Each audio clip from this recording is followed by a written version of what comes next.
Capítulo 6, nós temos, a malignidade humana, o juízo e o anúncio do dilúvio. E no versículo 1 já fala que começou a se multiplicar a humanidade e nasceram muitas mulheres. E os filhos de Deus viram que as filhas dos homens eram atraentes e escolheram mulheres que mais agradaram aos seus olhos, né? E o que quer dizer isso? Aqui existem três interpretações a respeito disso, dizendo que os filhos de Deus eram anjos caídos que despojaram mulheres humanas.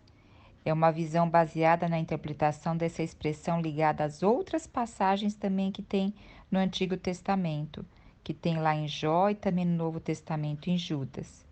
A outra interpretação é que os filhos de Deus eram homens da linhagem de Sete, e os filhos dos homens eram da linhagem de Caim. E essas duas linhagens, elas o que? Casaram, e não era para se casar, tá? E outra interpretação que existe era que os filhos de Deus eram descendentes de antigos reis pagãos, como Lameque, aquele monarca da descendência de Caim, que pecaram através da prática da poligamia. Lembra que eu expliquei? Essa interpretação considera a frase as que entre todas mais lhe agradavam, porque eles acabavam pegando as mulheres que entre mais agradavam no povo para serem suas esposas e até constituir harém. Mas a que mais hoje ainda, essa interpretação, a que mais impera é a número um, que os filhos de Deus eram os anjos caídos, porque nós vamos ver que a palavra nefelins, gigantes, quer dizer caídos. Eles eram anjos caídos e eles desposaram as mulheres humanas. Então, aí nasceram gigantes, nasceram homens fortes, que nós vamos ver ao longo aqui da passagem bíblica, né? Então, o Senhor, por causa dessa malignidade do ser humano, o espírito que Deus deu ao homem, ele disse que não mais viverá, porque o homem nessa época ele vivia até quase 1000 anos. Mas o Senhor pôs aqui um decreto que ele não viverá além dos 120 anos. Não que o homem passou direto a não viver mais 120 anos, mas foi caindo a idade dos homens até chegar em Moisés, que viveu 120 anos. E daí para frente houve abaixo dessa idade, né? Então aqui volta a falar, vou falar novamente dos nefelins na terra, que quando os filhos de Deus possuíram as filhas dos homens e elas lhe deram filhos, e esses gigantes, e foram os heróis dos tempos antigos, homens rudes e famosos. Então, esses nefelins, esses homens gigantes, eles serviam o monarca da onde eles viviam, e eles eram como se fossem armas bélicas, né? Então, eles lutavam por esses monarcas. Para o povo, eles eram um herói, mas para Deus era só perversidade, né?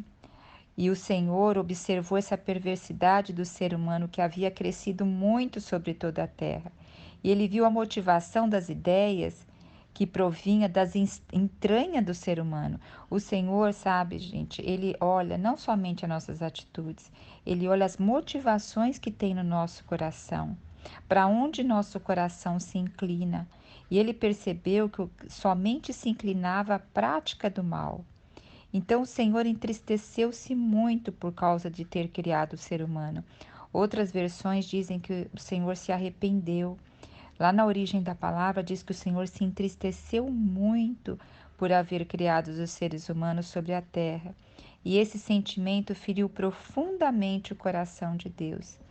Eu imagino que existem mães que se entristecem demais, demais, demais ao ver o destino do filho e se entristece a ponto de até ferir profundamente o coração dela. Eu vejo aqui Deus nessa situação, entristecido demais ao ver o destino que o ser humano tinha tomado. Então o Senhor declarou: farei desaparecer da superfície dos solos os seres humanos que criei, todos os homens e os animais. E o Senhor o que? Arrependeu-se de fazê-los terem feito eles, né? Mas houve uma coisa diferente. Houve uma coisa diferente. Ele achou Noé. E Noé, o Senhor demonstrou, contudo, a Noé o Senhor demonstrou sua graça e misericórdia. O Senhor mostrou o seu favor e a sua misericórdia. Por quê? Porque Noé era justo, íntegro. Entre todos os seus contemporâneos, entre todos aqueles que habitavam com ele, Noé andava com Deus. Noé tinha 3 filhos, né? Sem, Cã e Jafé. E a terra estava pervertida, com muita violência. E olha, é interessante que aqui no versículo 11, deixa eu ver, a terra estava corrompida à vista de Deus. Então a terra estava corrompida diante de Deus. Puxa, então Deus estava contemplando tudo aquilo que seus filhos estavam fazendo. E Deus observou a terra e viu que o ponto de perversão tinha chegado ao ponto máximo com práticas malignas. Então ele declarou, ele confidenciou a Noé: Eis que darei fim a todos os seres humanos. Aqui é o juízo de Deus, né?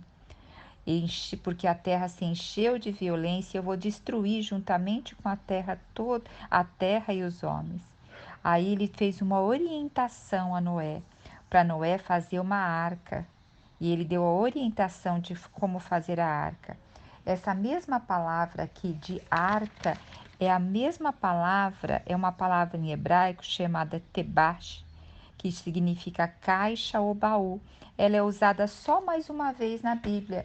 Ela é usada quando a mãe de Moisés fez aquele cesto para colocar Moisés, para ele não ser morto com as outras crianças do Egito. Então a arca aqui, ela tem o significado de um caráter de proteção, um caráter de refúgio, de conduzir rumo à salvação. Então hoje eu vejo que quando nós estamos em Cristo, não é na igreja, é em Cristo, na vida de Deus, nós estamos na arca.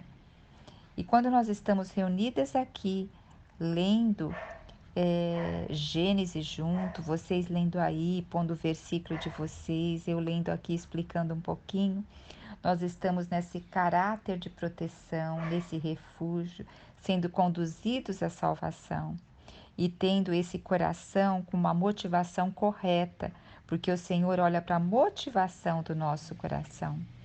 Então o Senhor explicou direitinho como que tinha para fazer a arca. Quantos côvados tinha que ter, largura, altura, era de 3 metros. O nosso Deus é um Deus, sabe do que? De ordem e organização. Ele põe ordem para fazer as coisas. Então, muitas vezes a gente tem um pouquinho de aversão, né? A organização, a ordem, mas isso é um guardar da nossa vida. Sabiam que quando nós somos mais organizadas, isso também ameniza a ansiedade, ameniza o estresse, mas não ser também escravo da organização, né? Então, aí o Senhor falou que mandarei o dilúvio e muitas águas sobre a terra.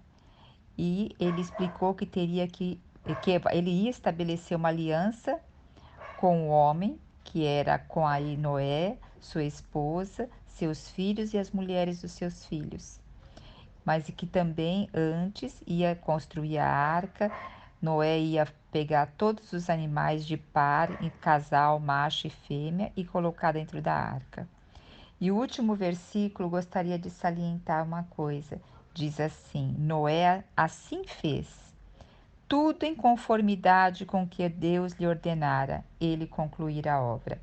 Mais ou menos se deduz que demorou 100 anos para Noé construir a arca. É uma dedução, mais ou menos, quando se vê as idades, né? E aqui o que eu quero destacar é a obediência. Noé fez tudo como o Senhor ordenara. Que nós possamos ter um ouvido atento e uma sensibilidade atenta para ouvir o que Deus nos fala e prosseguir conforme Ele nos fala.